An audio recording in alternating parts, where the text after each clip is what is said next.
We've all heard the phrases, "she's looking old for her age," or "by the look of her, she's led a hard life." Our outward appearance is often telling the story without us ever having to say a word. Alcohol use is often a contributing factor to the very thing that many women are trying to ward off, the hand of time. Research shows that women who are chronic excessive alcohol users experience premature aging through osteoporosis, damage to the brain, and deprivation of nutrition. In this presentation, I am going to present studies that show that alcohol use directly affects women's bodies in such a way as to exaggerate the aging process. Specifically, I will cite research showing chronic, heavy alcohol use in women compromises bone health, increasing risk of osteoporosis, causes damage to the brain, and deprives their bodies of nutrition, thus causing signs of premature aging. First, women who consume alcohol excessively and chronically increase their risk of getting osteoporosis prematurely, this according to a study completed by Holbrook in 1993. Then, according to H.A. Hogan in a study completed in 1997, chronic excessive use of alcohol harms the elasticity and load-carrying structure of bones. In addition, their toughness or their deformation before breakage occurs was also measured in women who drank alcohol and those who didn't. And the women who drank alcohol excessively suffered more fractures and at an earlier date than those who abstained or just drank moderately. In addition, H.W. Sampson found in 2003 that those who indulged in alcohol excessively had bones that, once they were affected, would never repair themselves. Even women who quit drinking totally, the bone damage that had already occurred was never repaired. Their bodies would not go back in and renew. My second point shows that women experience premature aging when their chronic excessive use of alcohol results in damage to the brain. This according to the study for Science in the Public Interest.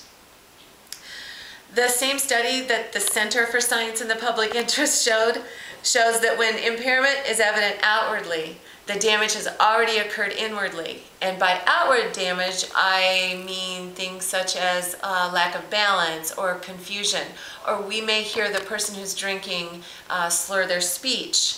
Then we know the damage has already occurred inwardly too. And the brain damage would be chemical and physical. Now, here I have my poster to show you the effects of alcohol use on gray and white matter specifically.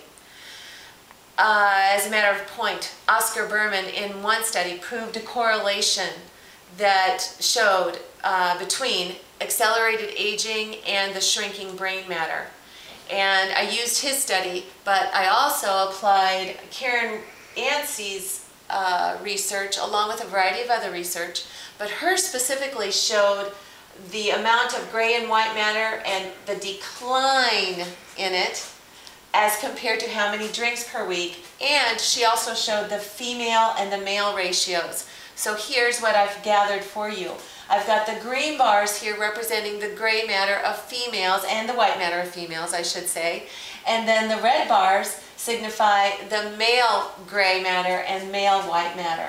Now you can see as the drinks per week increase, the amount of gray and white matter decrease, but markedly more so in the female population, particularly when we begin at 10 drinks per week on down to the real decline in the white matter here. Now, we go down to my illustration that I found on Wikipedia.com, or Wikimedia.com actually, and the reason I chose this illustration was because you can see clearly where the gray matter is located and where the white matter is located. The gray matter would be in the cerebral cortex area of the brain, while the white matter is the nerve fibers under that gray matter. Now know this, the gray matter is the part of the brain that controls our large mental activities, such as our driving ability. Now, our white matter is where we'll find the control for our more emotional outpourings and our social ease, the things that we say and do in public, the way we act after we've had a few drinks. That's the control center for that. So you know, if there's any shrinkage in this area or any damage, that would be detrimental for the person, the consumer of the alcohol. Now, my final point comes from Charles Lieber, who has completed many studies on this very serious issue. In 1992, he found that women's use of alcohol deprives their bodies of nutrition, inviting premature aging. Lieber explains that alcohol blocks or interferes with the process of breakdown and disbursement of the nutrition process. He also shows in a later study in 2003 that alcoholic beverages offer no nutritional value to the consumer. It does have caloric value, but it offers no nutrition. In addition, he goes on to say that alcohol breaks down in the digestion system. When it does, harm occurs there. The absorption of nutrients is blocked, thus not feeding the important organs in our bodies. Finally, Lieber explains that malnourishment is a common problem among those who are chronic excessive alcohol users. And we all know that a malnourished body is a haggard-looking body. Now, as I stated at the beginning of this presentation, alcohol, especially chronic excessive use of it by women, leads to premature aging by the increased risk of osteoporosis, damage to the brain, and deprivation of nutrition to the body. My friend Lori, she spends much of her time, her energy, and her money trying to keep wrinkles at bay. Yet, as a chronic heavy user of alcohol, she's fighting an uphill battle along with nearly 5 million other American women. The best remedy that I could offer them wouldn't cost a dime.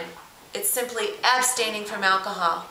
Replacing that need for alcohol with healthy lifestyle choices, such as following a nutritious diet and exercising.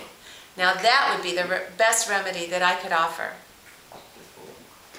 Can you explain why women are more affected by alcohol more than men?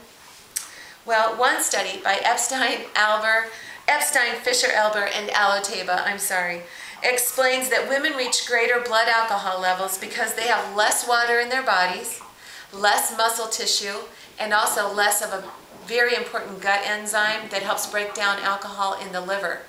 Therefore, women experience more harmful effects and lower levels of consumption than men, and in shorter periods of time too. Has premature aging in combination with chronic alcohol use been the subject of any study?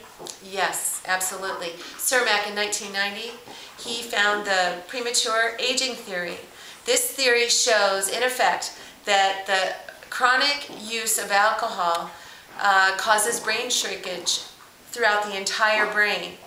And this brain shrinkage is evident cognitively in participants in his study specifically, and showed that they acted much older than their actual age just because of the effects from the alcohol use in their brain.